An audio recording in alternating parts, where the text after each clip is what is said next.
The gunshot echoed across the valley as Kathleen O'Hara watched her husband's body crumple to the ground, her world shattering in an instant on that scorching summer day in 1876. At 42, Kathleen never imagined she'd be a widow running a struggling ranch in the unforgiving terrain of Colorado's high country, with nothing but her determination and the crushing weight of unpaid debts to keep her company. Kathleen wiped the tears from her weathered face and returned to the modest homestead she and Thomas had built 15 miles outside of Silverton, Colorado. 10 years of marriage had given them this patch of land but no children to comfort her in her grief. The drought that summer had been merciless, and the cattle were dying faster than she could bury them. Without Thomas, she didn't know how she'd survive the coming winter. As she approached the small wooden structure she called home, Kathleen noticed riders approaching in the distance.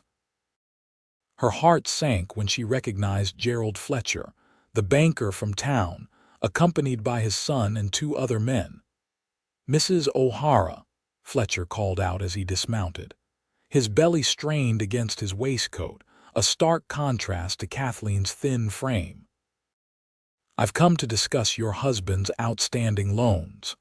Kathleen straightened her back. "My husband isn't cold in his grave yet, Mr. Fletcher. Business waits for no one, madam.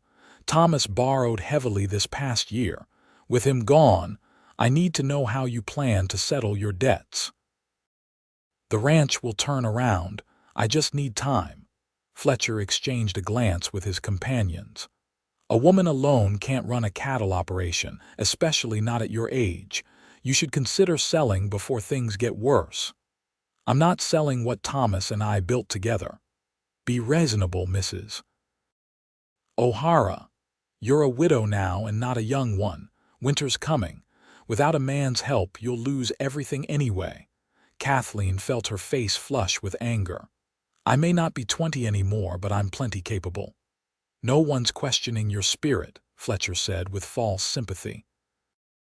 "But you're too old to start over, to find someone new to help with this place. The sensible thing would be to sell to us now, while you can still get a fair price." His words stung more than she wanted to admit. At 42, with her copper hair now streaked with gray and lines etching her once smooth face, Kathleen knew what people said about women her age, but she'd be damned if she'd let them decide her fate. "I'll have an answer for you in a month, Mr. Fletcher. Now please leave my property." The men departed with knowing looks that said they expected her to fail. Kathleen watched them ride away, wondering if they might be right after all. The following week brought no relief from her troubles. Kathleen worked from dawn until dusk, moving cattle to better grazing areas, repairing fences, and taking inventory of her dwindling supplies. Each night, she collapsed into bed, her muscles screaming in protest. On Saturday, she hitched the wagon and headed into Silverton for supplies. The town had grown considerably since she and Thomas had first arrived in the area. Silver mining had brought prosperity to some, though the boom and bust cycle had left others destitute. As she guided her wagon down the main street, Kathleen noticed the stares and whispers. Word of Thomas's death had spread, and with it, speculation about her future. She kept her head high as she tied up her horse outside the general store. Inside, she handed her list to Mr. Perkins, the storekeeper. "Just the essentials today." Perkins frowned as he reviewed her order. "Putting it on your account, Mrs. O'Hara, if you don't mind. I'll settle up after I sell some cattle next month." The storekeeper hesitated. "I heard about Thomas. Terrible business, but I've got to be careful with credit these days." "I've always paid my debts, Mr. Perkins." "Yes, but Thomas was the one. I'm good for it," Kathleen interrupted, her voice firm. Perkins sighed. "Half now, half on credit. That's the best I can do." Kathleen counted out her meager savings, knowing she'd have to make do with less than she needed. As Perkins gathered her supplies, The bell over the door jingled, and a tall figure stepped inside. The man removed his hat, revealing sun-bleached brown hair and a face weathered by years under the open sky. Kathleen guessed him to be in his mid-30s, with eyes the color of a summer sky and a strong jawline partially hidden beneath a short beard. His clothes were dusty from the trail, but even so, there was something dignified about his bearing.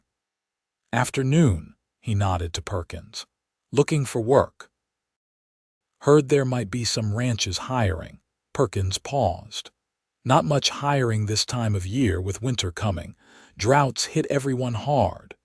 The stranger's eyes met Kathleen's briefly before returning to Perkins.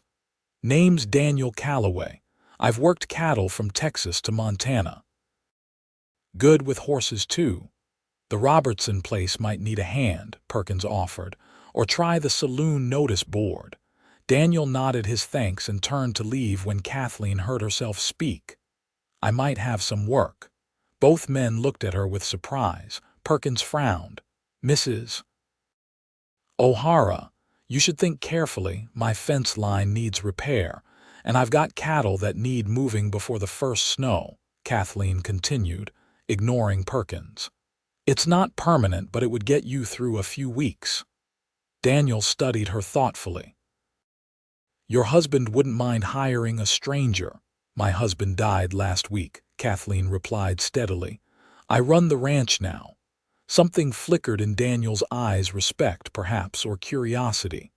"Sorry for your loss, madam. Can you start tomorrow?" Kathleen asked. "Yes, madam, I can." The O'Hara Ranch is 15 miles west. Follow the creek past the big stand of cottonwoods. I'll pay fair wages, but I can't offer much beyond room and board until I sell some cattle. "That's more than fair." He extended his hand.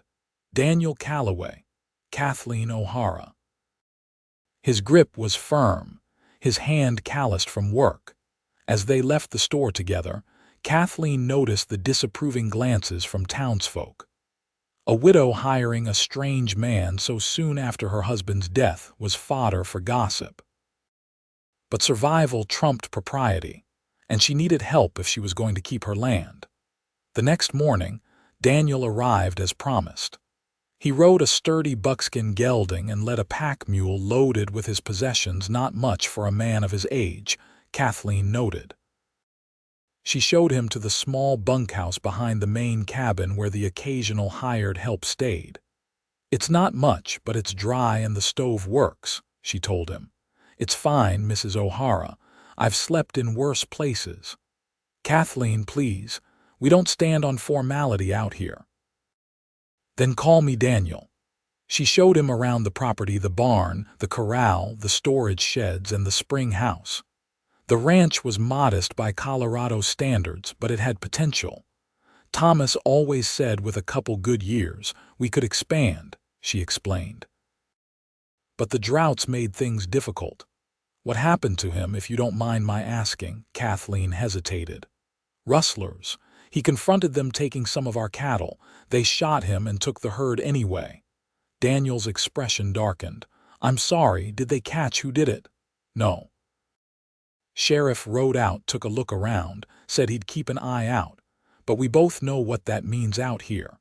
He nodded, understanding the reality of frontier justice. "What do you need done first?" "The north fence line is down in several places. Cattle keep wandering onto Buchanan's property." "I'd start there." Daniel got to work immediately, and Kathleen was impressed by his efficiency. By midday, he had already repaired several sections of fence and was moving on to check the rest of the perimeter. She brought him lunch, watching as he worked with skilled hands that spoke of years of ranch experience. "Where are you from originally?" she asked as they sat in the shade of an old oak tree. "Texas, San Antonio. Left when I was 16 to work cattle drives. Been moving around since." "No family," he shook his head. "Parents died when I was young, raised by an uncle who didn't much care if I stayed or went." "So you went." "So I went," he agreed. "The open country suited me better than town life." And what brings you to Colorado? Daniel took a sip of water from his canteen. Heard the high country was beautiful, thought I'd see it for myself before settling somewhere permanent. And is it what you expected? A small smile crossed his face. Better. Never seen mountains like these. They finished their meal in comfortable silence, and Kathleen returned to her own work, finding herself oddly at ease with this quiet stranger. The next few days established a routine. They would share breakfast at dawn, then separate to tackle the day's tasks. Daniel proved to be as good with horses as he claimed, gentling a skittish mare that Thomas had never managed to break. He also had a keen eye for sick cattle, identifying and treating an illness that might have spread through the herd had it gone unnoticed. A week into his stay, a driving rainstorm forced them to abandon outdoor work. Kathleen found Daniel in the barn, repairing tack that had needed attention for months. "The rain's a blessing," she said, bringing him a cup of hot coffee. "We need it badly." "It is, though it'll turn cold soon." "First snow usually comes when? Mid-October most years. We've got about a month to prepare." She hesitated. "I should tell you I may not be able to keep you on past the first cattle sale. Money's tight." Daniel looked up from his work. "I understand. But I'd like to help get you ready for winter regardless. A ranch this size needs more than one pair of hands." "The bank thinks it needs a man's hands, not mine," Kathleen said bitterly. "Fletcher came by again." "No, but he will. He wants this land. Has for years." Daniel set aside the bridle he was mending. "Why's that?" "Water rights, mostly. Our spring feeds the creek that runs through the valley. In drought years like this, that's more valuable than gold. And he thinks you'll sell because your husband's gone. He thinks I'll fail because I'm a woman, and an aging one at that." The words came out sharper than she'd intended, revealing the hurt beneath her anger. Daniel studied her for a moment. "Age doesn't determine strength, Kathleen. I've known 20-year-olds who couldn't handle what you're facing, and 70-year-olds who could run circles around them." His words warmed something inside her that had been cold since Thomas died. "Thank you for that. But the truth is, running this place alone would be hard for anyone." "Then don't run it alone. Hire help when you can, barter when you can't. Ranchers have been helping each other survive out here long before banks existed." His confidence in her was a balm to her wounded spirit. For the first time since Thomas's death, Kathleen felt a flicker of hope that she might actually succeed. As September gave way to October, the days grew shorter and the nights colder. Daniel and Kathleen worked together to prepare for winter, repairing the roof of the barn, chopping and stacking firewood, and preserving the last of the garden's harvest. They moved the cattle to the lower pastures, where they would be more sheltered from winter storms. One evening, as they sat by the fire after a long day's work, Kathleen caught Daniel watching her as she mended a shirt. The look in his eyes sent an unexpected flutter through her chest. "What is it?" she asked. He seemed momentarily embarrassed at being caught. "Just thinking how different you are from what I expected when I took this job." "Different how?" "Stronger. More determined. Most people would have given up by now." Kathleen set down her sewing. "This land is all I have left of the life Thomas and I built together. I can't just let it go." "It's more than that, though. You love it here. I can see it when you watch the sunset over the mountains or when you talk about your plans for the place." "I do love it," she admitted. "When Thomas and I came here, this valley was nothing but wild grass and dreams. Everything you see we built with our own hands. It's impressive. What about you? Don't you want a place of your own someday?" Daniel stared into the fire, his expression thoughtful. "I used to think I was meant to wander. Lately, I've been wondering if it might be time to put down roots." Before she could respond, a knock at the door startled them both. Kathleen opened it to find Sheriff Mills standing on her porch, his expression grim. "Evening, Mrs. O'Hara. Heard you had help these days. Sheriff, this is Daniel Calloway. He's been working for me since September." Mills nodded to Daniel. "Where were you before that, Mr. Calloway?" Daniel stood. "Wyoming, then a few weeks on the trail heading south. Any particular reason you left Wyoming, looking for warmer winters?" "Why?" Mills studied him. "Had reports of a man fitting your description wanted for questioning about a bank robbery in Cheyenne." Kathleen felt her breath catch. She looked at Daniel, who showed no reaction beyond a slight narrowing of his eyes. "Never robbed a bank in my life, Sheriff. Never been to Cheyenne either." "Mind if I take a look at your belongings? Clear this up quick." "I do mind, unless you've got more than vague suspicion to go on." The tension in the room was palpable. Kathleen found herself hoping desperately that Daniel was telling the truth. "Sheriff," she said, "Daniel's been working here for weeks. He's been nothing but honest and hardworking." Mills's eyes shifted from Daniel to Kathleen. "With all due respect, Mrs. O'Hara, you hardly know the man. Thomas wouldn't want you harboring a potential criminal." "Thomas would want me to judge a man by his actions, not rumors," she replied firmly. "Has there been any trouble in town that would suggest Daniel is anything but what he claims to be?" Mills hesitated. "No, but then I'd appreciate it if you'd leave us be. It's been a long day and we have an early start tomorrow." After a tense moment, Mills nodded. "Very well, but I'll be keeping an eye on things, Mr. Calloway. Don't get too comfortable." After the sheriff left, Daniel turned to Kathleen. "Thank you for that." "Is there any truth to what he said?" Daniel met her gaze steadily. "No. I've done many things in my life, some I'm not proud of, but I've never stolen or killed. That's the truth." Kathleen studied his face, searching for deception and finding none. "I believe you." The air between them seemed to change, charged with something neither was ready to name. Daniel cleared his throat.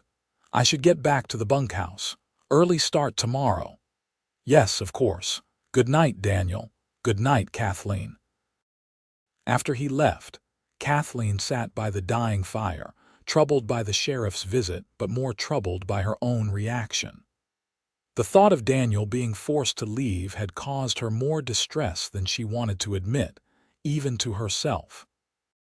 The following day, a cold front swept through the valley, bringing with it the season's first dusting of snow. It melted by noon, but the message was clear.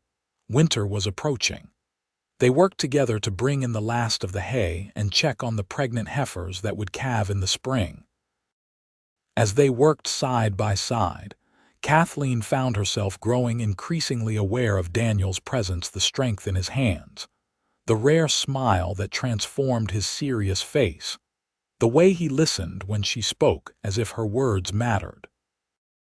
It had been a long time since anyone had made her feel so seen.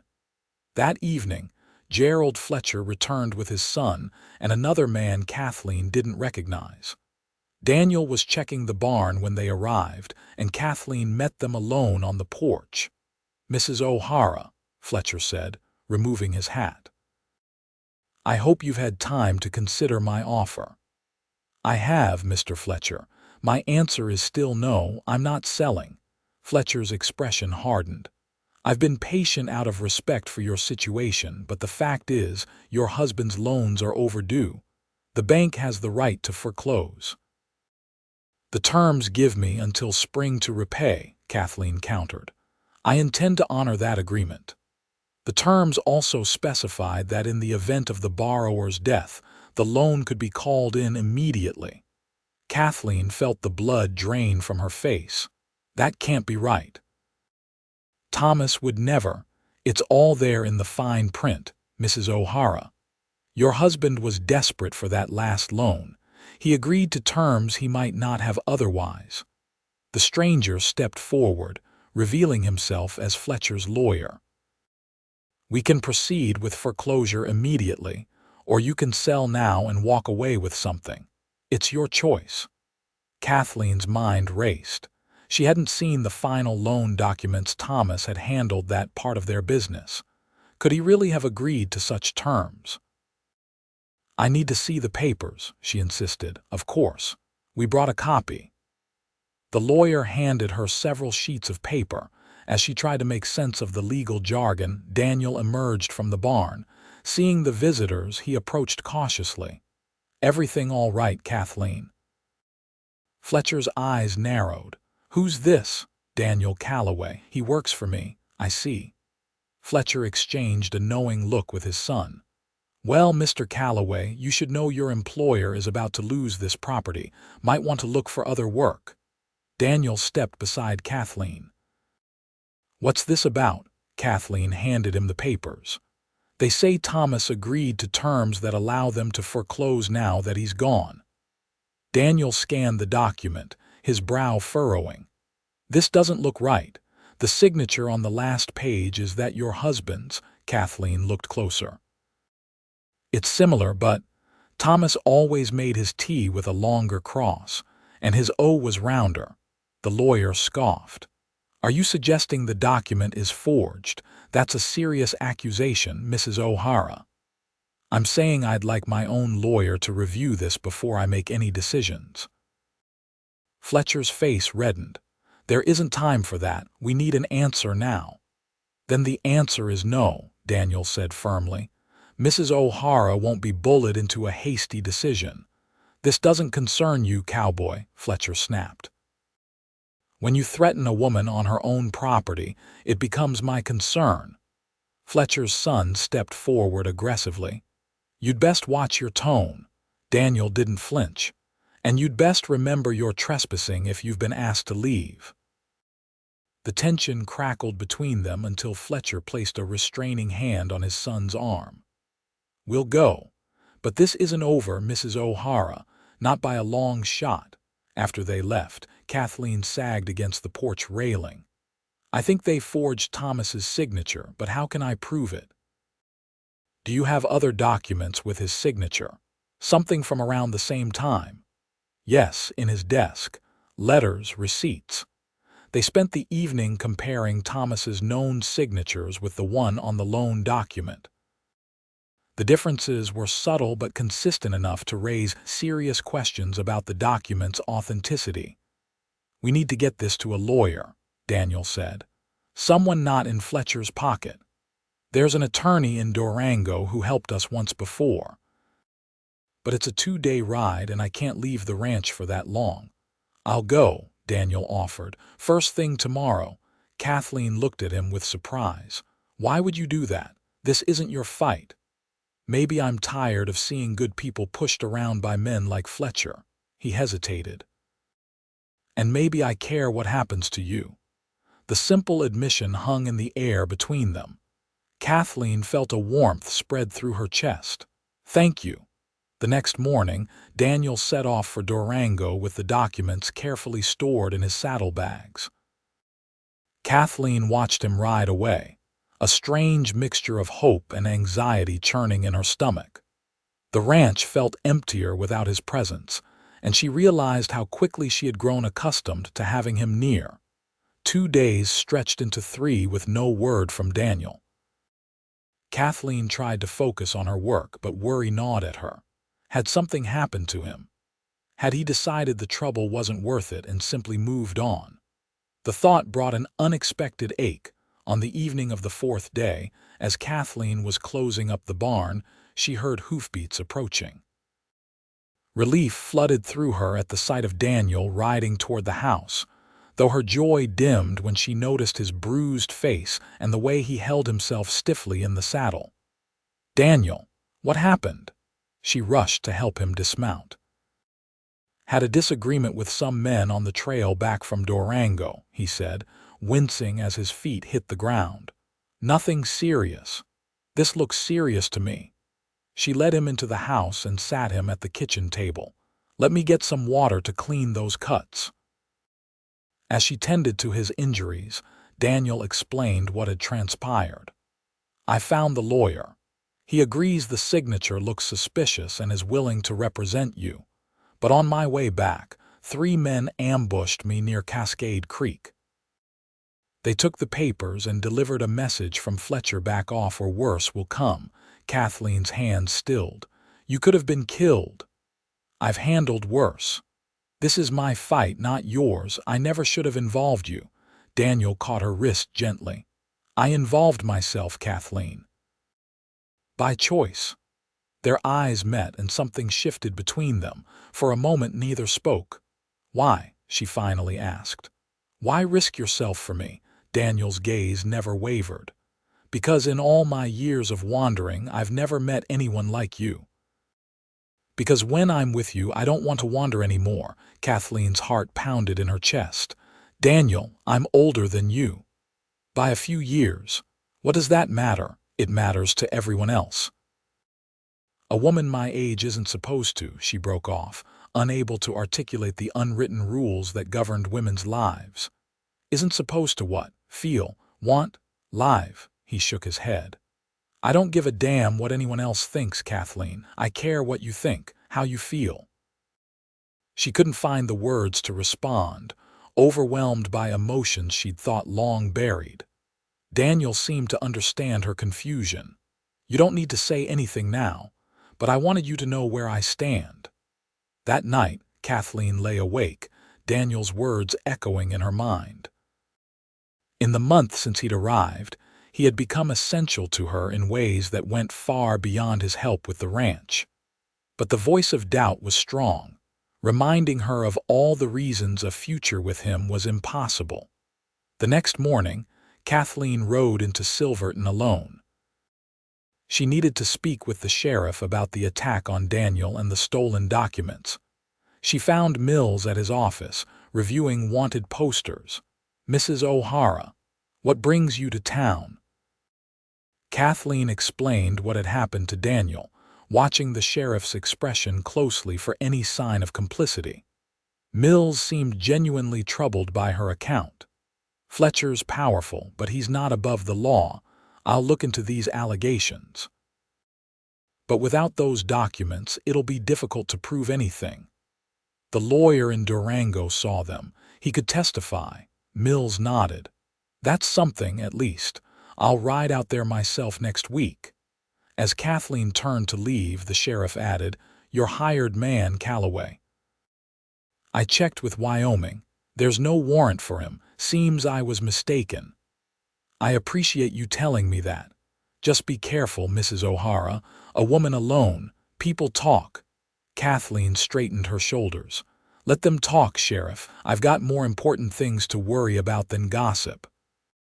As she walked down the main street, Kathleen passed several women she had once considered friends. They nodded politely but kept their distance. Only Martha Simmons, the midwife who had stood by Kathleen through Thomas's death, approached with genuine warmth. How are you holding up? Martha asked, linking her arm through Kathleen's. As well as can be expected, the ranch keeps me busy. I've heard you have help these days. A young man from Texas, Kathleen smiled despite herself. Daniel, yes, he's been invaluable. Martha studied her friend's face. Is that all he's been? Martha, don't Martha me. I've known you too long, Kathleen O'Hara. There's a light in your eyes I haven't seen in years. Kathleen sighed. Even if there were something there, and I'm not saying there is, you know what people would think. A widow my age with a younger man. The scandal would never die. Since when do you care what people think?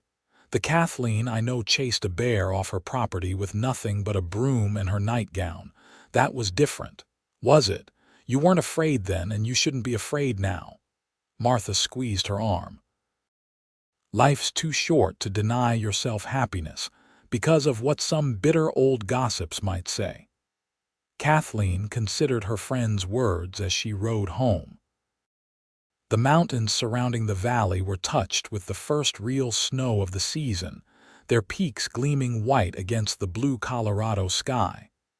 This land had been her home for a decade, through joy and hardship. She had fought for it, bled for it. Could she also love on it, free from the constraints of society's expectations? When she arrived at the ranch, Daniel was mending a hole in the barn roof, hammering shingles into place with sure, steady strokes. He looked up as she approached, a smile breaking across his face that made her heart skip a beat. How did it go with the sheriff? Better than expected. He's going to investigate Fletcher and speak to the lawyer in Durango. Good. That's a start. Kathleen hesitated, then asked, "How old are you, Daniel?" He looked surprised by the question. 34. Why? Just wondering. 8 years difference. Not so much in the grand scheme of things, but enough that people would notice, would judge. Does it matter? He asked, climbing down from the roof to stand before her. It shouldn't, but it does. To others, at least. Daniel's eyes held hers.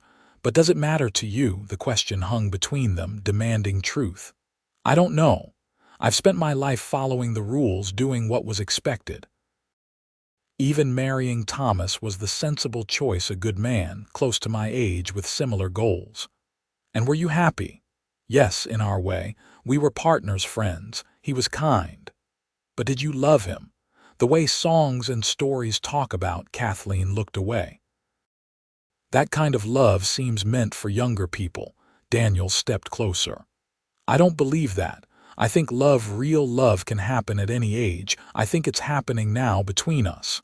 His directness took her breath away. Daniel, you don't have to answer now. But I want you to know that when I look at you, I don't see your age. I see your strength, your determination, your heart. I see the woman I've come to love. Before she could respond, a shot rang out, splintering the wood of the barn beside them. Daniel reacted instantly, pushing Kathleen behind him and drawing the revolver he kept at his hip. "Get inside," he shouted, scanning the ridge where the shot had come from. Another bullet whistled past as they raced for the cover of the house. Once inside, Daniel positioned himself at the window, watching for movement. "Stay low," he instructed. "I count at least 3 riders on the ridge." "Fletcher," Kathleen said grimly. "He's done waiting for legal means." They remained in tense silence for several minutes, until Daniel spotted the riders moving down toward the ranch. "They're coming. Is there a rifle in the house?" "Thomas's Winchester. In the bedroom." Daniel kept watch while Kathleen retrieved the rifle and ammunition. She had learned to shoot out of necessity. Predators, both animal and human, were facts of life on the frontier, but had never had to use the skill against men intent on taking her home. "What do we do?" she asked, her voice steady despite her fear. "We stand our ground. This is your land, Kathleen. No one has the right to take it by force." The riders approached slowly, deliberately, making no effort to conceal their intentions. Kathleen recognized Fletcher's son among them, his face twisted with malice. "Mrs. O'Hara," he called out, "we've come to claim this property for the bank. Come out now and you won't be harmed." "The bank has no legal right to this land," Kathleen shouted back. "Leave now before someone gets hurt," the younger Fletcher laughed. "The only ones getting hurt will be you and that saddle tramp if you don't surrender." Daniel's jaw tightened. "They're spreading out. They'll try to come at the house from all sides." "We can't hold them off alone," Kathleen realized. "The nearest neighbor is miles away." A shot shattered the front window, sending glass flying. Daniel returned fire, causing the men to scatter for cover. More shots followed, wood splintering as bullets struck the house. "The back door," Daniel said suddenly. "If I can get to the barn, I can circle behind them." "It's too dangerous," Kathleen protested. "We don't have much choice." He gripped her shoulder. "Keep them distracted. Fire a shot every so often so they think we're both still here." Before she could argue further, Daniel slipped out the back door, staying low and using the cover of the chicken coop to make his way toward the barn. Kathleen moved between windows, firing occasionally as instructed, her heart in her throat as she watched Daniel's progress. Time seemed to stretch as the gunfight continued. Kathleen conserved her ammunition, taking careful aim when one of the attackers exposed himself. Then, from beyond the barn, she heard a shout of surprise, followed by more gunfire. Daniel had managed to get behind them. The sudden reversal threw the attackers into confusion. One man fell, clutching his leg. Another's horse bolted, leaving him exposed. Young Fletcher, seeing his advantage disappear, made a desperate dash for his mount. Then, impossibly, Kathleen heard more hoofbeats approaching. She peered out the window to see Sheriff Mills leading several armed men toward the ranch at a gallop. Fletcher's remaining accomplice saw them too and fled, leaving his wounded companion behind. "Mrs. O'Hara," Mills called out. "It's Sheriff Mills. Are you all right?" Kathleen opened the door cautiously. "Yes." "Daniel, I'm here." Daniel emerged from behind the barn, his gun still drawn but lowered at the sight of the sheriff. Mills dismounted, surveying the scene with a grim expression. "Looks like we got here just in time. Martha Simmons sent word you might be in danger. Said Fletcher was making threats in town." The wounded man was detained, and Mills sent riders after the fleeing attackers. "Fletcher won't get far," he assured them. His son made the mistake of bragging about their plans at the saloon last night. Half the town heard him. As the excitement died down, Kathleen found herself trembling with delayed shock. Daniel moved to her side, his arm steady around her shoulders. "It's over," he said softly. "You're safe now." Mills approached them, hat in hand. "Mrs. O'Hara, I owe you an apology. I should have taken your concerns about Fletcher more seriously. Rest assured, he'll face charges for this, along with an investigation into that forged loan document." "Thank you, Sheriff." After Mills and his men departed, taking the wounded attacker with them, Kathleen and Daniel were left alone to survey the damage to the ranch. Broken windows, bullet holes in the walls, but nothing that couldn't be repaired. "We should check on the livestock," Kathleen said, her practical nature reasserting itself. "Make sure none were hit in the crossfire." Daniel nodded, but before they moved, he took her hands in his. "What you did today, standing your ground, fighting for what's yours, it was brave. Braver than most men I've known." "I wasn't alone," she reminded him. "I had you." "Yes." His thumbs traced circles on her palms. "And you can have me for as long as you want me, Kathleen, if you'll have me at all." The vulnerability in his eyes touched her deeply. This man who had fought for her, bled for her, was now offering her his heart with the same quiet courage he showed in everything else. "People will talk," she said softly. "They'll say I'm too old for you, that it's inappropriate, scandalous even." Daniel's gaze never wavered. "Let them talk. I know what I want, who I want. If they say you're too old to love, then I'll just grow old beside you and prove them wrong every day." The words broke something open inside her, a dam holding back emotions she had denied herself for too long. Kathleen stepped forward, closing the distance between them. And for the first time since Thomas's death, she allowed herself to feel the full force of desire, of possibility, of a future different from the one she had resigned herself to. Their first kiss was tentative, a question asked and answered. The second was not. Daniel's arms encircled her waist, drawing her against him as if she were precious, irreplaceable. Kathleen felt years of convention and constraint fall away, replaced by a certainty that transcended age or circumstance. When they finally parted, both breathing heavily, Daniel pressed his forehead to hers. "I love you, Kathleen O'Hara. Not despite your age or your circumstances, but because of who they've made you." "And I love you," she whispered, the words feeling both strange and inevitable on her lips. "God help me, I do." The following weeks brought significant changes to the O'Hara ranch. Gerald Fletcher and his son were arrested and charged with attempted murder and forgery. The investigation revealed that they had been systematically defrauding farmers and ranchers throughout the county, altering loan documents after they were signed. Several other victims came forward, ensuring the Fletchers would spend years in prison for their crimes. With her property secure, Kathleen focused on preparing for winter in earnest. Daniel worked alongside her, no longer as an employee but as a partner in every sense of the word. They moved his belongings into the main house, a step that raised eyebrows in Silverton but felt utterly right to both of them. "You know," Daniel said one evening as they sat by the fire, "we could make this official, if you wanted." Kathleen looked up from her mending. "You mean marriage?" "Yes."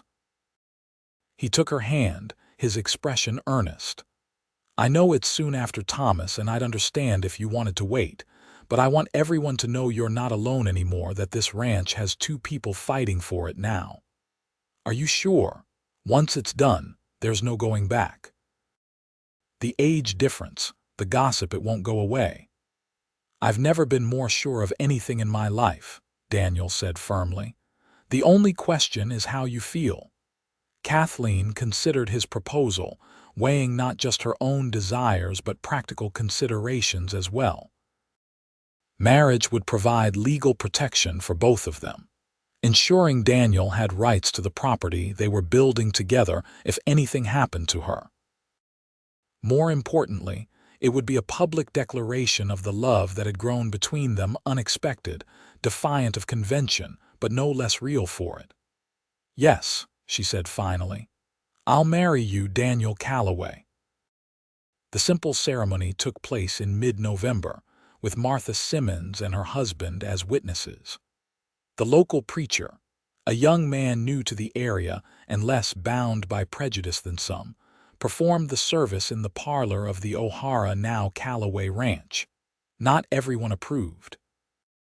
Several prominent Silverton families declined to attend, and whispers followed Kathleen when she went to town. But for every disapproving glance, there was a friend who stood by her, every condescending comment balanced by a word of support from those who had seen the couple's devotion to each other. Their first winter together was harsh, with heavy snows and temperatures that plunged well below zero. But inside their snug cabin, Kathleen and Daniel created a warmth that had nothing to do with the fire crackling in the hearth. They shared stories of their lives before they met, dreams for the future, and the simple daily pleasures of working side by side toward common goals. In Daniel, Kathleen found not just a partner but a passionate lover who taught her that desire didn't diminish with age, it deepened, enriched by experience, and the freedom that came with knowing one's own mind. In Kathleen, Daniel found the home he had searched for across a dozen states, a woman whose strength matched his own and whose wisdom complemented his restless spirit. Spring brought new life to the ranch. The cattle that had survived the winter gave birth to healthy calves. The garden Kathleen planted yielded its first tender shoots, and the repairs Daniel had made to the buildings stood firm against the seasonal rains. On a warm May afternoon, as they sat on the porch watching the sun set behind the mountains, Kathleen turned to her husband with a smile that held both joy and apprehension. "I have something to tell you," she said, taking his hand and placing it on her abdomen. "Something I never thought possible at my age."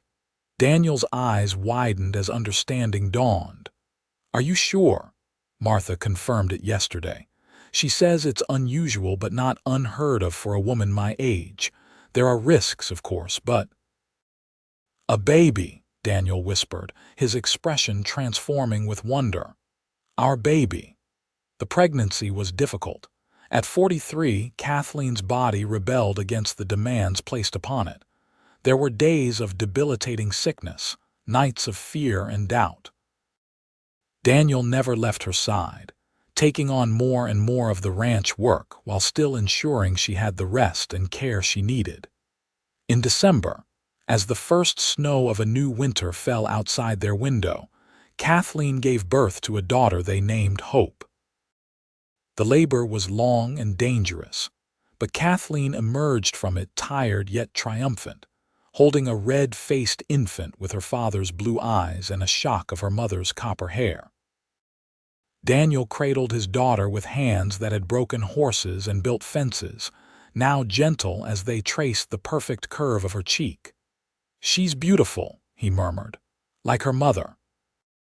"She's a miracle," Kathleen corrected, watching the two people who had rewritten her understanding of what was possible. As Hope grew, so did the ranch. Daniel's innovations and Kathleen's careful management turned their modest operation into one of the most prosperous in the valley. They hired hands to help with the expanding herd, built a larger barn, and added rooms to the house as their family needs changed.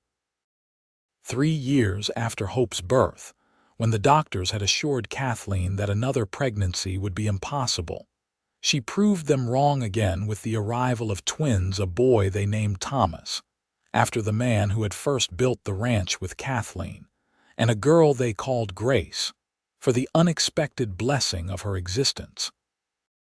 The years passed in a rhythm of seasons, each bringing its own joys and challenges. The children grew strong and capable, learning the ways of the land from parents who knew its every mood and secret. Daniel, once a wanderer, became rooted in the valley as deeply as the old cottonwoods along the creek.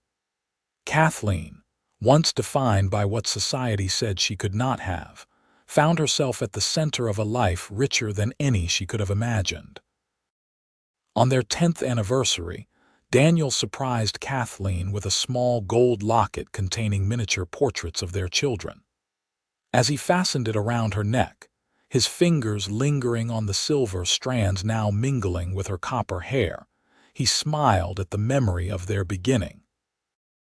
"Remember what Fletcher said that day, that you were too old to start over to find someone to help you with this place?"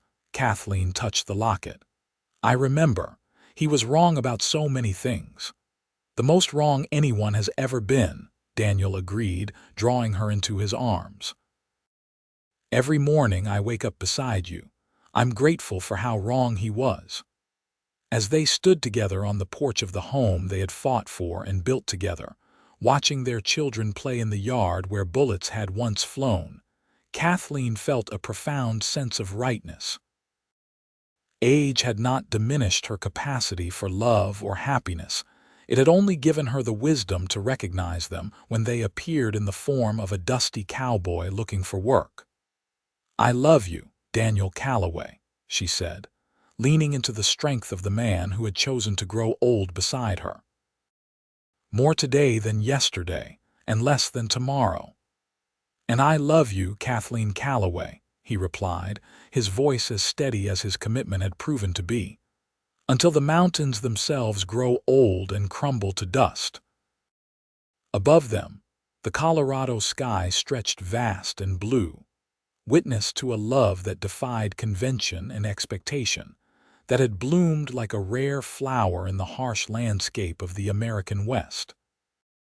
A love that, like the land itself, would endure through seasons of plenty and hardship, nurtured by the hands of those who understood its true value. The years continued to pass, bringing changes both expected and surprising. Hope grew into a thoughtful young woman with her father's quiet strength and her mother's determination.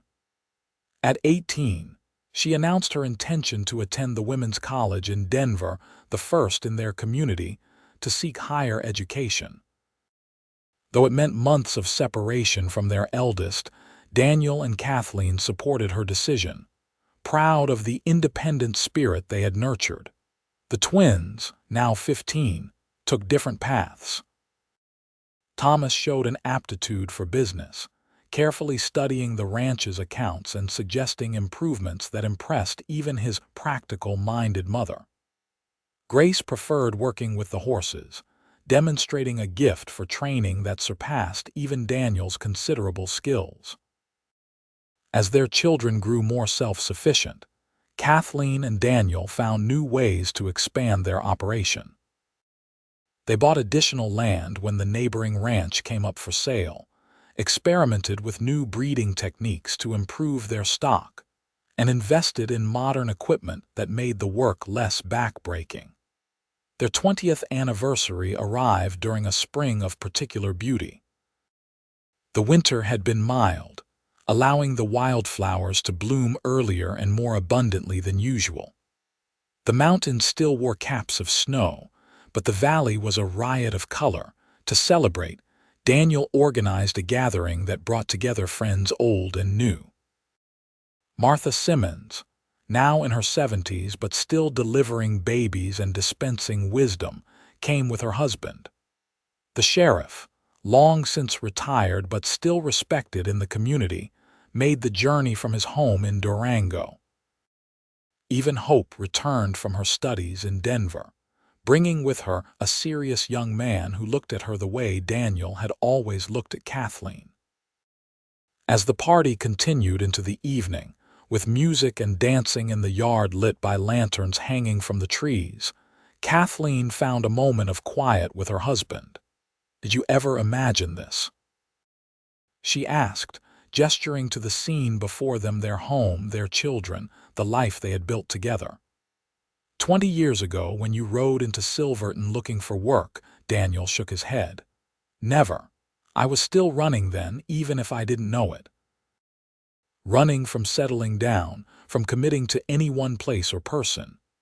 He looked at her, his eyes crinkling at the corners in the way she loved. "You stopped me in my tracks, Kathleen Calloway, and you gave me a second chance at happiness when I thought that part of my life was over." She leaned her head against his shoulder, comfortable in the familiar contours of the man who had defied convention to love her. "We proved them all wrong, didn't we? We're still proving them wrong." Daniel kissed the top of her head. "Every single day." As they watched their children dance under the stars, secure in the knowledge of being deeply loved, Kathleen reflected on the journey that had brought them to this moment. The hardships they had faced: drought, illness, financial struggle, the continued prejudice from some quarters about their unconventional marriage had only strengthened the bond between them. In the face of those who said she was too old to love, to bear children, to build a new life, Kathleen had found the courage to trust her own heart. And Daniel, true to his word all those years ago, had grown older beside her, his love deepening with each passing season. Together, they had written their own story, one that defied the narrow expectations of their time. It was a story of second chances and unexpected blessings, of a love that recognized no boundaries of age or convention. A love born in the wild and beautiful country they had made their own, as enduring as the mountains that stood sentinel over their valley, as life-giving as the spring that fed their land through the harshest droughts. It was, Kathleen knew with absolute certainty, the greatest adventure of her life.